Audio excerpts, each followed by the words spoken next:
আমি কষ্ট দেখলাম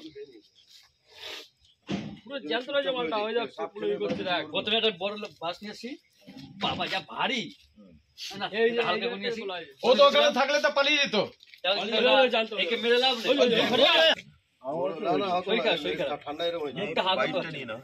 এই যে সাপটা দেখছেন এর বাংলা নাম হচ্ছে চন্দ্রবোড়া, ইংরেজিতে হচ্ছে রাসেল ভাইপার, এবং এরা নেচারের সঙ্গে এত সুন্দর কেমোফ্লেজ করে থাকে যে এই সাপটাকে দেখে চেনাই যায় না।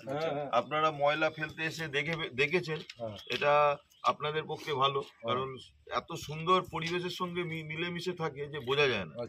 এবং এই সাপের আপনার ভেনামের যে ক্যারেক্টারিস্টিক সেটা হচ্ছে হেমোটোটক্সিক, মানে যদি কোনো কারণে কামড়ে দেয় তাহলে ব্লাড এবং ব্লাড সার্কুলেশন সিস্টেমের উপর প্রভাব পড়ে। যদি কখনো কামড়ে দেয়, ওজা ফকির গুনিন এদের কাছে না গিয়ে যত তাড়াতাড়ি সম্ভব হসপিটালে যাওয়া উচিত, এবং যত তাড়াতাড়ি সম্ভব চিকিৎসা হবে, মানুষ সুস্থ হয়ে বাড়ি ফিরবে। অতএব ভয়ের কিছু নেই।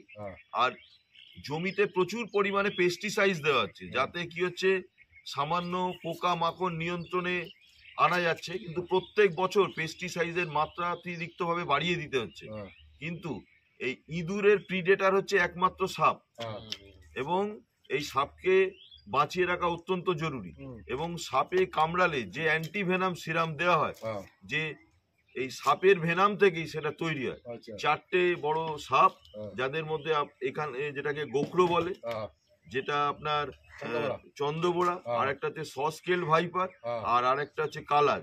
ফলে সাপকে বাঁচিয়ে রাখা অত্যন্ত জরুরি, এবং এর মেডিসিনাল ভ্যালুজও আছে। এর ভেনাম থেকে বিভিন্ন রকম ওষুধপত্র তৈরি হয়। হ্যাঁ, কিন্তু সবচেয়ে বড় সমস্যা হচ্ছে যে আরবানাইজেশনের জন্য এদের যে বাসস্থান ক্রমশ কমে আসছে। ফলে আমি সাপটাকে রেস্কিউ করে দিচ্ছি, আমি ধরে দিচ্ছি। এটা আপনাদের উচিত যে বন দপ্তরকে হ্যান্ড ওভার করা, কারণ আজকে যেটা সমস্যা দাঁড়াচ্ছে, ধরুন একে নিয়ে ছাড়বো কোথায়, এটা একটা বড় সমস্যা। ফলে আপনারা, আমি ধরে দিচ্ছি, বন দপ্তরের সঙ্গে গিয়ে এটা দিয়ে দিন, দিয়ে বলুন আপনারা এর যে যথাযোগ্য যে ব্যবস্থা, হ্যাঁ, যেন মানে এর চিকিৎসা এবং তাকে রিহ্যাব করা যেন তারা করে।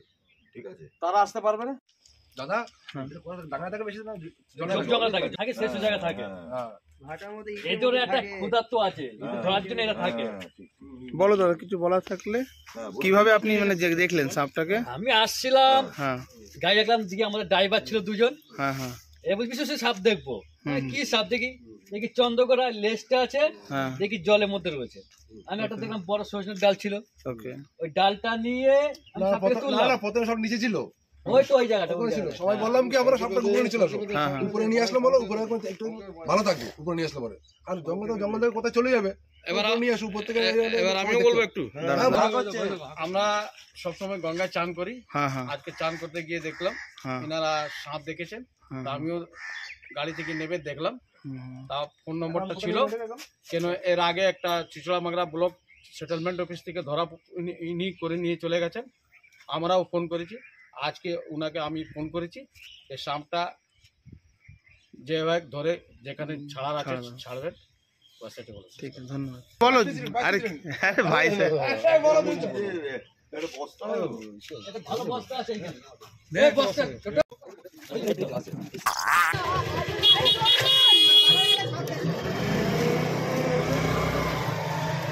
আমরা দেখিনি, তোরা দেখবি।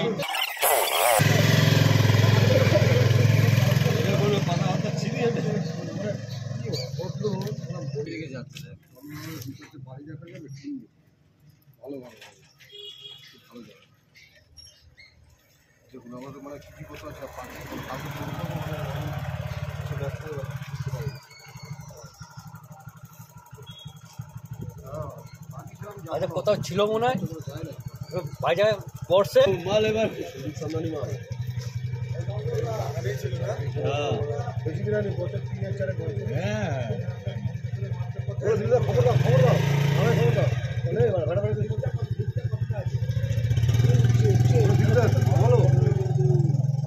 ভিডিও করছি,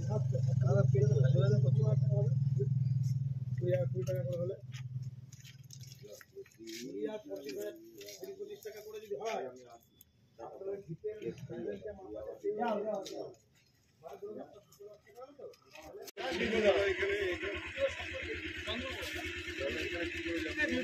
ফোন করেছি তো